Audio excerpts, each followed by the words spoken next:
কি বলবি? তোর সাথে আমাদের কোনো শত্রুতা নেই, তাই বলছি অযথা আমাদের পিছু নিয়ে তোর মৃত্যু ডেকে আনিস না। হ্যাঁ, নাগ রাজার নাগরানীর বিষাক্ত ছোবলে তোর মৃত্যু হোক, আমরা তা চাই না।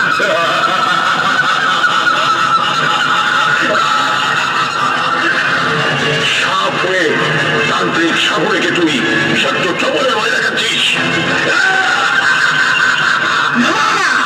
যা সত্যি তাই বলছি, তোকে আমাদের ছোবলে মরতেই হবে। আমাকে ছোবল মারবি? নাগরানী, আজকে তুই আমার মন্ত্রজাল থেকে পালাতে পারবি না।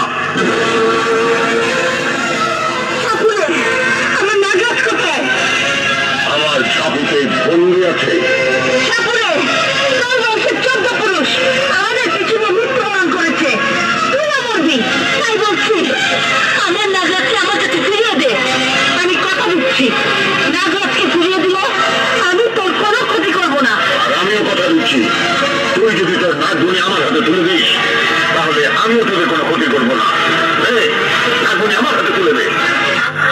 সাপুরে, তুই যতই চেষ্টা করিস না কেন, নাগমণি আর স্বর্ণমোহন তুই কোনোদিন হাসিল করতে পারবি না, কোনোদিন না। আমি তোকে শেষবারের মতো বলছি, নাগরাজকে ছেড়ে দে। আমিও তোকে শেষবারের মতো বলছি, নাগগুনি আমার হাতে তুলে দে। না না, না,